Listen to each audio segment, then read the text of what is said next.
আসসালামু আলাইকুম রহমতুল্লাহ।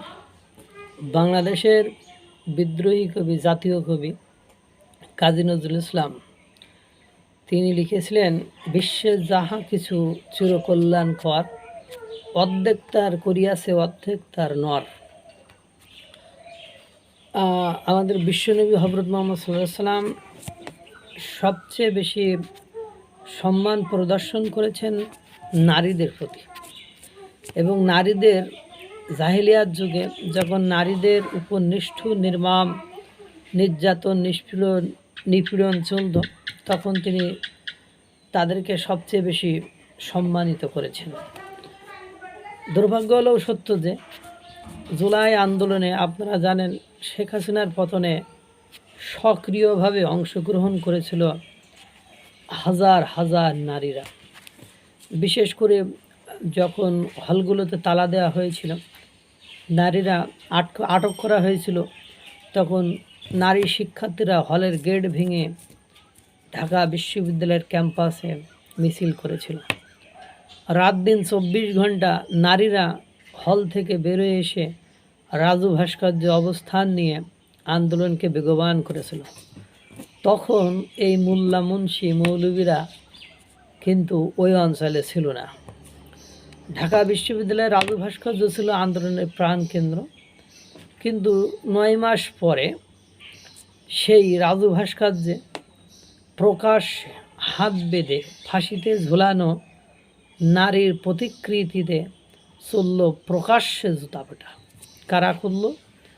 হেফাজত ইসলাম, যারা বাংলাদেশকে আফগানিস্তান বানাতে চায় সেই হেফাজত ইসলাম, যারা 9 মাস আগে মনে করেন রাস্তায় বের হতে পারতো না। এই ছাত্র আন্দোলনের নারীরা কতটা গুরুত্বপূর্ণ ভূমিকা পালন করেছে সেটা আপনারা জানেন। সেই হেফাজত ইসলাম প্রকাশ্যে সেই রাজু ভাস্কর্যের সামনে ফাঁসিতে ঝোলানো, হাত পেছনে বাঁধা নারীর মুখে ইচ্ছা মতো জুতাপেটা করল। সংস্কার কমিশনের বিরুদ্ধে এলো হেফাজত ইসলামের সোহরাওয়ার্দী উদ্যান থেকে হুঙ্কার এবং অশালীন অশ্রাব্য ভাষায়, অকাট্য ভাষায় গালিগালাজ বা মন্তব্য। সেই সমাবেশে যখন নারীদেরকে চরম অপমান করা হচ্ছিল, তখন তাদের সমর্থন জানিয়ে সরকারের কিংস পার্টি নামে খ্যাত এনসিপির নেতা হাসনাত আবদুল্লাহ রাখছিলেন বক্তব্য। নারীদের অপমানের মাত্রা যতই তীব্র হচ্ছিল, ওই সমাবেশে ততই হাততালির পরিমাণ বেড়ে যাচ্ছিল। এবং আপনারা জানেন যে 5ই আগস্টের পরে সারা বাংলাদেশে নারীদের কি অবমাননাকর, লজ্জাকর অবস্থা, বিব্রতকর অবস্থার ভেতরে পড়তে হয়েছে। বরিশাল প্রেস ক্লাবে গতকালকেই আপনার মুফতি ফয়জুল ইসলাম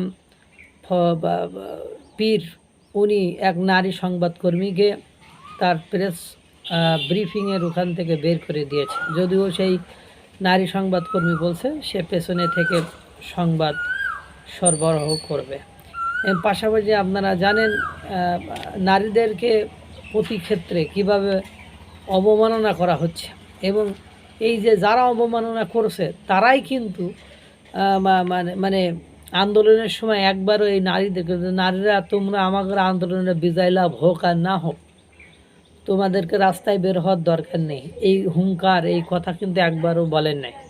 অথচ যখনই ক্ষমতায় পেয়ে গেলেন বা যখনই একটু ক্ষমতার আশেপাশে থাকছেন বা ক্ষমতায় যারা আছেন তাদের একটু সাপোর্ট পাচ্ছেন, তখনই এটা করেছেন। যেসব নারীরা মানে এখানে অংশগ্রহণ করেছিল সেই সব নারীদেরকে মানে এইভাবে অবমাননা করেছে। আর যারা স্টেজে পাশাপাশি বসে মানে মিছিল মিটিং করতো, হাতে হাত রেখে কাঁধে কাঁধ রেখে, সেই এনসিপি সমন্বয়ক মুখোশে আড়ালে থাকা কিছু কিছু মানে লোক, তারা আবার এটাকে সমর্থন দিয়ে, এই জুতা পেটাকে সমর্থন দিয়ে তারা সামনে আগানোর চেষ্টা করছে। যদিও বাংলাদেশের জনগণ তাদের থেকে একেবারে সমর্থন পুরোটাই তুলে নিয়েছে।